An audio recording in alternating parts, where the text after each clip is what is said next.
Bom, senhor presidente, senhores deputados, senhoras deputadas, eu, particularmente, não tenho procuração da deputada Ediane Maria para defendê-la. Mas eu quero dizer que a tribuna, a fala do deputado, é um direito dele, não cabe nenhum outro deputado censurá-lo. Se ele chora, cada um se emociona, é um direito. Assim como eu acho que o deputado Paulo Mansur deve ter muito cuidado também quando ele se exalta ali, porque ainda agora o sangue dele estava subindo, como se enche uma garrafa, ele pode ter um piripaque e cair duro aqui. Então, Vossa Excelência, cuide bem, porque coração só tem um, não tem dois, né?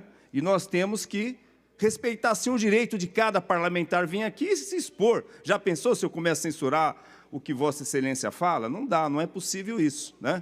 Então, eu entendo, respeito Vossa Excelência, respeito a deputada Ediane, que é, sim, uma deputada combativa, uma deputada defensora de todos, mas principalmente daqueles que estão lá na periferia e que precisam de política pública.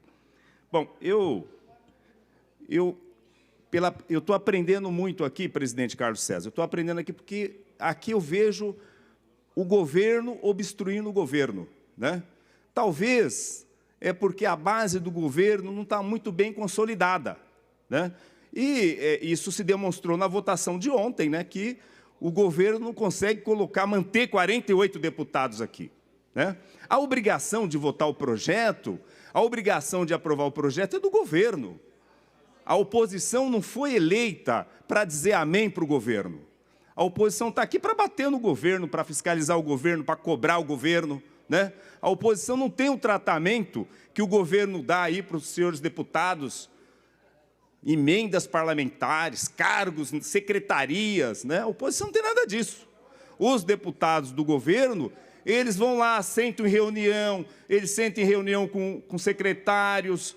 A oposição não é nem recebida pelos secretários, né? Então, cabe a situação, aqueles que participaram do partido do governante, do governador, seguir as regras do governo e não questionar se a oposição vai votar sim ou não. Não é papel do governo questionar a oposição. A oposição tem que vir aqui fazer o debate. Se o governo vai gostar ou não, problema dele. Se nós vamos ficar aqui 2 horas, 4 horas, 10 horas, o ano todo debatendo, é o papel nosso. Agora, situação se escreve para obstruir o governo é que eu não entendo, nunca vi isso, pelo menos no período que eu fiquei na Câmara, nunca tinha visto isso. Estou vendo aqui. É uma novidade. É uma novidade. Talvez por isso mesmo, porque não são todos governistas que estão bem atendidos no governo, né? E as votações estão mostrando isso, porque o governo não consegue colocar a sua base aqui. O governo não consegue. Talvez o governo não está conseguindo dialogar com todos. Dialoga com alguns, mas não dialoga com todos, né? Então, isso seria um registro, né?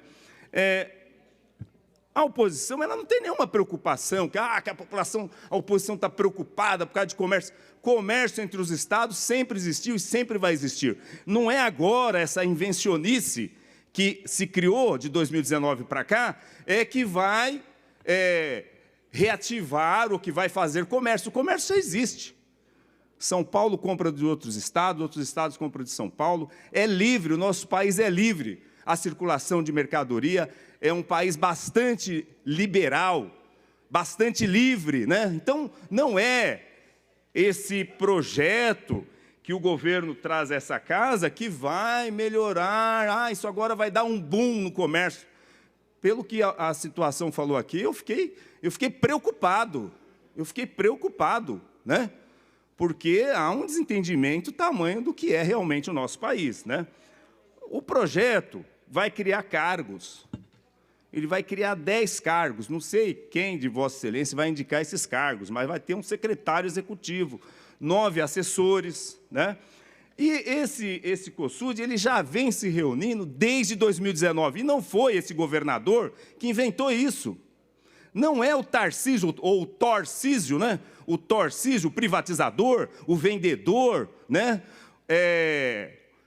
Que inventou isso. Isso já vem da gestão do João Agripino Dória. É uma invencionice lá atrás. É uma invencionice do João Dória, do João Enganador, né? E que o atual governo abraçou E a gente tem matérias, né? Eu hoje mesmo estava lendo aqui, ó, Polícia Militar participa do 8º encontro de integração do Consud em Belo Horizonte. Então, as polícias, inclusive, já fizeram operação em nome do COSUD, não sei se vocês sabem disso. As polícias dos 7 estados, né, já fez operação, inclusive aqui em São Paulo, em nome do COSUD, né?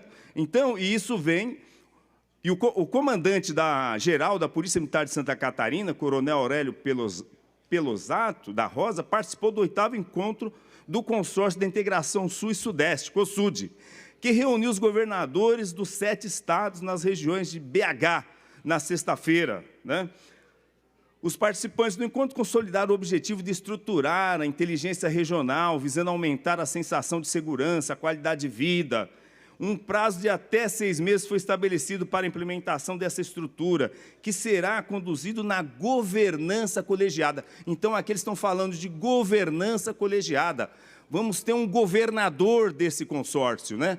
Uma governança colegiada, por meio de um termo de cooperação técnica e a organização para captação de recursos, inclusive falam de captação de recursos, né?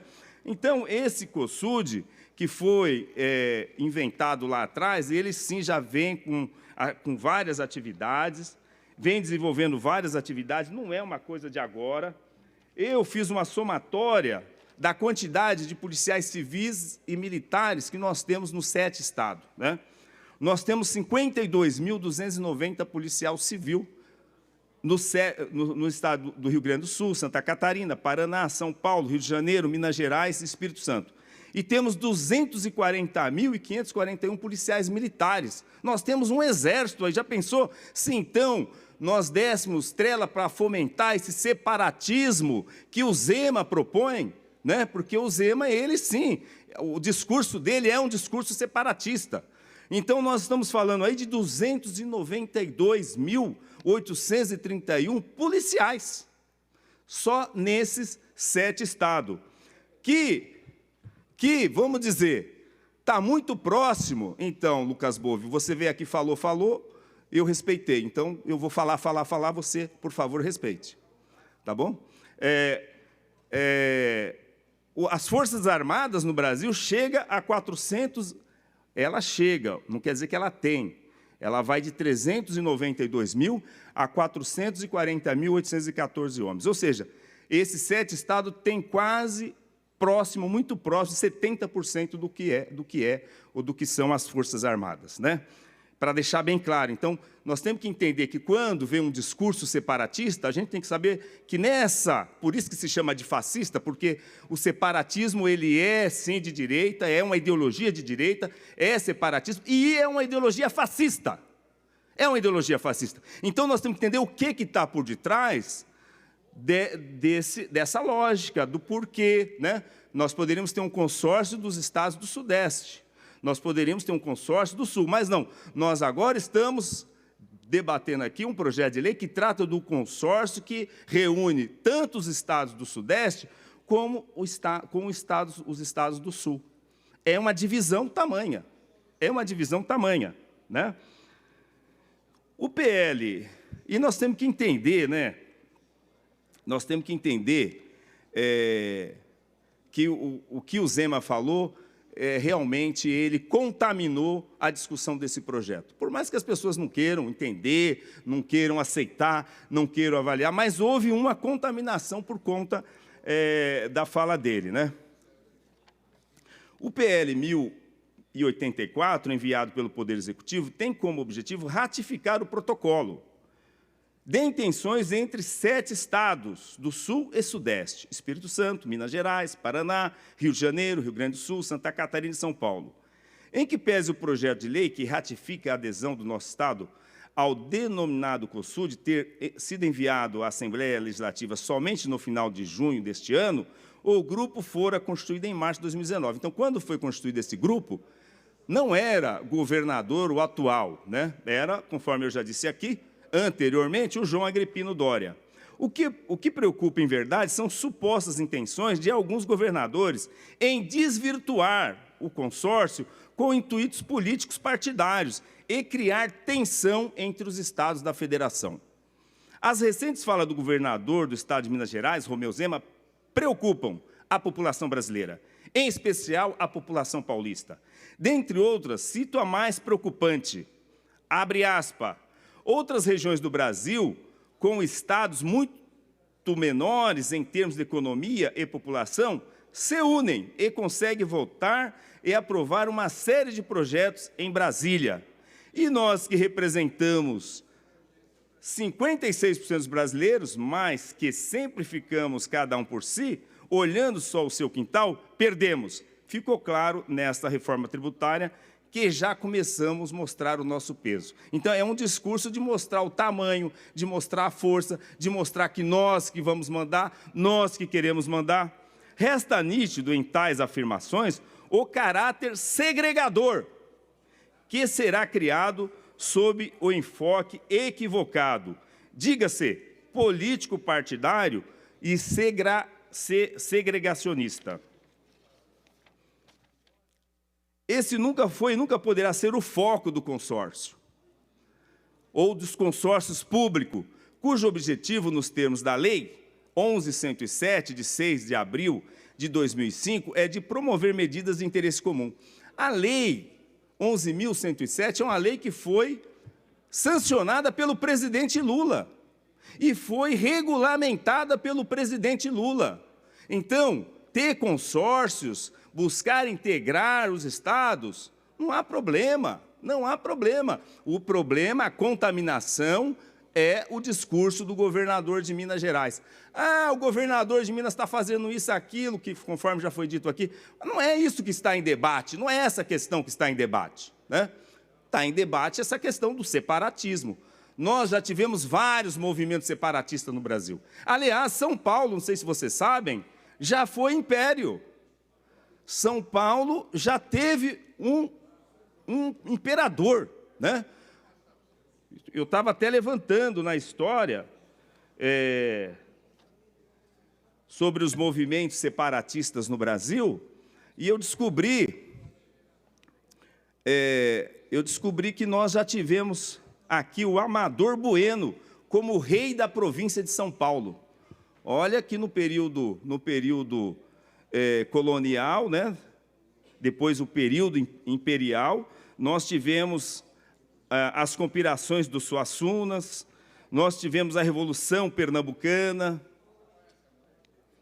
nós tivemos a Confederação do Equador, a Revolução Praieira, nós tivemos a Guerra do Contestado, Guerra dos Farrapos, a Inconfidência Mineira, a Conjuração Baiana, a Federação dos Guainás, a Revolta dos Malês, a Sabinada, a Conjuração Fluminense, e hoje nós ainda temos vários movimentos separatistas. Olha, ter movimento separatista no campo das ideias não é problema, né? Você ter movimento separatista, desde que não constitui crime, desde que não seja organizações armadas, né? Você ficar no campo das ideias não é proibido, né? Então, nós temos movimento separatista, Aliança Nacional, Aliança Política de Movimento Separatista no Brasil, formada para ser um embrião de partido político.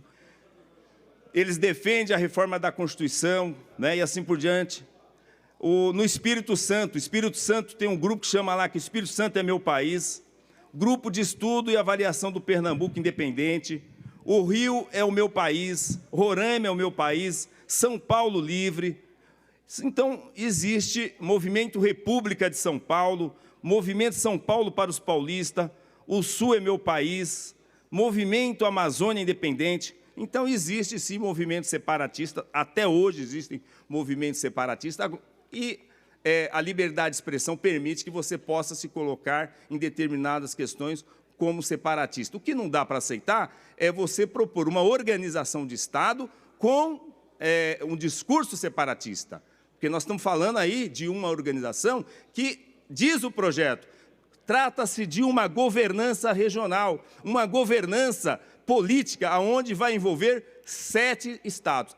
Aí está o perigo. Aí está o perigo da fala do senhor Zema. A título de exemplo também, desde 2019, existe o consórcio Nordeste. Em nenhum momento houve... Já acabou, senhor presidente? Encerrado o tempo de Vossa Excelência. Posso, 2 minutos de comunicação para eu terminar? Só para terminar. 2 minutos de comunicação regimental. A título de exemplo também, desde 2019, existe o consórcio Nordeste. Em nenhum momento houve quaisquer fala por parte de seus membros sobre eventuais intenções de tentar privilegiar seus estados em detrimento de outros do país. Pelo contrário, as ações são planejadas com o objetivo de melhorias aos interesses daquela região e do povo que ali vive, sem prejuízo aos demais.